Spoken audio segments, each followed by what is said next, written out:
एक और टेक्नोलॉजी की भूमिका बहुत महत्वपूर्ण है। ये है ब्लॉकचेन।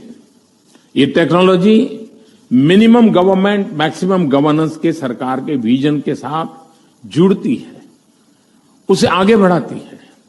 इसकी मदद से सेल्फ गवर्नेंस और सेल्फ सर्टिफिकेशन को और विस्तार दिया जा रहा है और भविष्य की संभावनाओं को तलाशा जा रहा है। सरकारी प्रक्रियाओं, उलझनों, अड़चनों को इसकी मदद से दूर किया जा सकता है। इन प्रक्रियाओं में सुधार से पारदर्शिता बढ़ेगी, भ्रष्टाचार कम होगा, अपराध कम होंगे और इन सबका सीधा प्रभाव भारत के नागरिकों की ईज ऑफ लिविंग पर पड़ेगा। साथियों, ब्लॉकचेन टेक्नोलॉजी का विस्तार भारत को ease of doing business rankings में बहुत ऊपर लाने की भी क्षमता रखता है। सरकार की तमाम सेवाएं, प्राकृतिक संसाधनों का मैनेजमेंट, संपत्ति का रजिस्ट्रेशन, कॉन्ट्रैक्ट, पावर कनेक्शन, कितने ही कार्यों को इसकी मदद से और तेजी लाई जा सकती है। यही समझते हुए भारत में ब्लॉकचेन पर भी नेशनल स्ट्रेटेजी बनाने के लिए तेजी से काम हो रहा है। इसमें उसे मुंबई में WEF के इस नए सेंटर से भी मदद मिले। याद है कुछ सालों पहले जब एक रात 8 बजे अचानक से वक्त बदल गए, जज्बात बदल गए।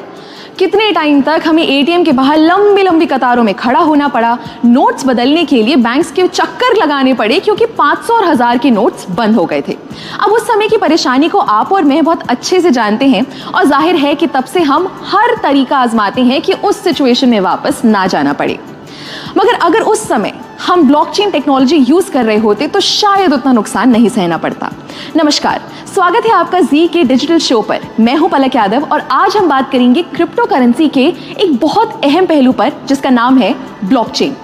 अब क्रिप्टो तो हम समझ गए, मगर ये सवाल आपके मन में जरूर आया होगा कि आखिर जितनी भी क्रिप्टो से होने वाली ट्रांजैक्शंस हैं उनका रिकॉर्ड कैसे रखा जाता है या उन्हें सिक्योर कैसे किया जाता है, या जो हमने क्रिप्टो की डिसेंट्रलाइज्ड होने की पिछले वीडियो में बात की थी, आखिर वो कैसे पॉसिबल है। इस सब का एक ही जवाब है ब्लॉकचेन। ब्लॉकचेन एक बड़ा सा बटा हुआ डेटाबेस है जो हजारों लाखों कंप्यूटर्स पे शेयर्ड होता है और ये सारे कंप्यूटर्स आपस में कनेक्टेड होते हैं। आसान भाषा में कहें तो जैसे एक दुकानदार अपने पास एक रजिस्टर बना के रखता है ना कि कितना राशन आया, कितना बिका, ठीक वैसे ही ब्लॉकचेन एक डिजिटल रजिस्टर की तरह होता है। अब वैसे तो ब्लॉकचेन का कई सेक्टर्स में इस्तेमाल हो सकता है, मगर ये हाल ही में सबसे ज्यादा पॉपुलर हुआ क्रिप्टो करेंसी से होने वाली ट्रांजैक्शंस के लिए। वैसे तो ब्लॉकचेन एक एक्सपेरिमेंट के तौर पर 1991 में आया था, मगर इसका इस्तेमाल शुरू हुआ 2009 में जब बिटकॉइन आया। जी हाँ, कुछ सुना लगा। सातोशी नाकामोटो ने जब 2009 में बिटकॉइन शुरू किया तब ही बिटकॉइन के आसपास उन्होंने ब्लॉकचेन का कॉन्सेप्ट यूज किया। चलिए इसको जरा ऐसे समझते हैं। फर्ज कीजिए आपने बिटकॉइन से कुछ खरीदा या बिटकॉइन खरीदा, तो ये जो ट्रांजैक्शन हुई ये इंफॉर्मेशन एक ब्लॉक के फॉर्म में बन के सेव हो गई। फिर आपने उस बिटकॉइन को बेचा तो फिर से एक ब्लॉक बन गया। अब ऐसे ही आप जितनी बार ट्रांजैक्शंस करेंगे तो उसका एक ब्लॉक बनता जाएगा और वो सारे ब्लॉक्स एक चेन से जुड़ते जाएंगे, इसलिए इसका नाम है ब्लॉकचेन। सिंपल। मगर ये हमारे ट्रांजैक्शन यानी लेन देन के डेटा को सेव कैसे रखता है? हर एक ब्लॉक की अपनी एक आइडेंटिटी होती है। जैसे आप और मेरा फिंगरप्रिंट कभी सेम नहीं हो सकता, वैसे ही हर ब्लॉक को एक की मिलती है जो उसकी अपनी होती है और सबसे अलग होती है। क्योंकि ये डिसेंट्रलाइज्ड होता है तो अगर इस चेन के किसी ब्लॉक में कोई दिक्कत भी आती है तो बाकी ब्लॉक्स पर कोई फर्क नहीं पड़ेगा। ब्लॉकचेन एक ऐसा सिस्टम है जिसे हैक करना, हटाना या चेंज करना लगभग नामुमकिन है। दोस्तों, मानो या ना मानो, ब्लॉकचेन का फ्यूचर बहुत बड़ा है और इसका इस्तेमाल लगभग हर जगह शुरू होने का टाइम दूर नहीं है, क्योंकि इसके बहुत से फायदे हैं। जैसे नंबर 1, क्योंकि डिस्ट्रीब्यूटेड है और इसमें स्टोर्ड जानकारी किसी लाइब्रेरी या सरकारी दफ्तर की तरह एक जगह नहीं रखी जाती, इसको संभालने या मेंटेन करने के लिए किसी मिडिल मैन की जरूरत नहीं है। दूसरा, ब्लॉकचेन एकदम ट्रांसपेरेंट है, यानी आप और मैं कभी भी इसको एक्सेस कर सकते हैं और अपनी ट्रांजैक्शंस पर नजर रख सकते हैं, जिससे फ्रॉड के चांसेस बहुत कम हो जाते हैं। तीसरा, ब्लॉकचेन पर हर इंफॉर्मेशन को बहुत आसानी से ट्रेस किया जा सकता है, यानी पुरानी से पुरानी ट्रांजैक्शन को भी हम देख सकते हैं। चौथा, ये टेक्नोलॉजी एकदम फास्ट है। हर चीज़ का लिखा हुआ रिकॉर्ड बनाने में बहुत टाइम और मेहनत लगती है, मगर वही जानकारी को अगर ब्लॉकचेन के जरिए सेव करें तो वो बहुत आसानी से और बहुत जल्दी हो जाएगा। और आखिरी, जैसा मैंने पहले भी बताया कि ये बहुत सेफ है, तो आप टेंशन फ्री होकर इसका इस्तेमाल कर सकते हैं। क्या आपको पता है, बहुत से भारतीय बैंक्स ने इस ब्लॉकचेन टेक्नोलॉजी को ऑलरेडी यूज करना शुरू कर दिया है, जैसे ई-केवाईसी के लिए, ई सिग्नेचर के जरिए ऑनलाइन डॉक्यूमेंट्स या कागजात वेरीफाई करने के लिए, कमर्शियल लेटर्स बनाने के लिए इत्यादि।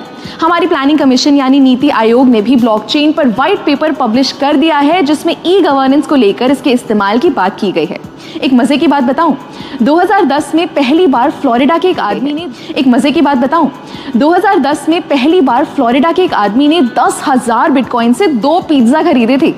और आज एक बिटकॉइन की अगर कीमत लगभग 15 लाख रुपए है, तो अनुमान लगाइए 10,000 बिटकॉइंस की कीमत क्या होगी।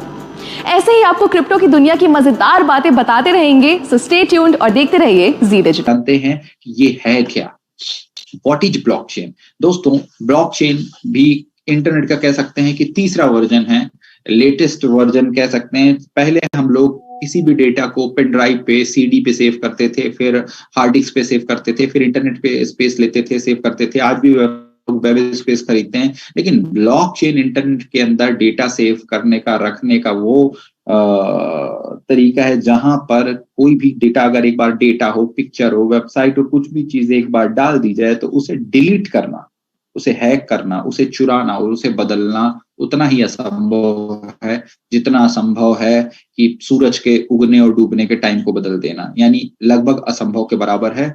और मैं सलाह दूंगा कि जो खाली टाइम हम अपना आलतू फालतू की वीडियो देखने पर लगाते हैं, उसकी बजाय अगर हम वेब 3.0 के इन टेक्नोलॉजीज के बारे में सुने कि वो ब्लॉकचेन एक्चुअली होता क्या है, लाखों वीडियो पड़े हैं, बट वही है कि आप चाहें तो टाइम का सही यूटिलाइज कर सकते हैं। और दोस्तों, एक नुकसान भी है, अगर आप इन चीजों को नहीं जानते हैं तो नुकसान ये होगा कि वेब 3.0 से रिलेटेड अपॉर्चुनिटी आपके पास आएगी, तो हो सकता है कि आप उसे स्कीम या फालतू की चीज समझने की गलती कर दे और एक बहुत बड़ा मौका आपके हाथ से निकल जाए। और आज से 5 से 10 साल बाद आप किसी के साथ बैठ के कह रहे हो कि अरे यार, मेरे पास भी मौका आया था, लेकिन उस वक्त मैं समझा नहीं, अगर मैं समझ जाता तो शायद आज मैं भी मिलेनियर या बिलेनियर होता।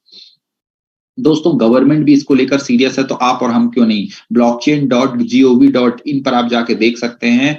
तो सरकार ने पूरी की पूरी कमेटी बना दी है, पूरा मंत्रालय बना दिया, जिसमें कौन कौन से फील्ड में ब्लॉकचेन का इस्तेमाल होने लगेगा। मोदी जी का एक वीडियो जो शुरू में मैं चला रहा था, जिसमें वो खुद बोल रहे हैं कि ब्लॉकचेन टेक्नोलॉजी के आने से भ्रष्टाचार खत्म होगा, क्योंकि यहाँ पे कोई भी आदमी एडिट डिलीट नहीं कर सकता, हैक नहीं कर सकता। ईज ऑफ डूइंग को बढ़ावा मिलेगा, क्योंकि इसको चलाने के लिए किसी व्यक्ति या ऑनर की जरूरत नहीं होती है। NFT, दोस्तों, अभी तक अगर लोगों से एसेट की बात की जाए कि अगर आपके पास बहुत सारा पैसा हो रहा, अगर आपको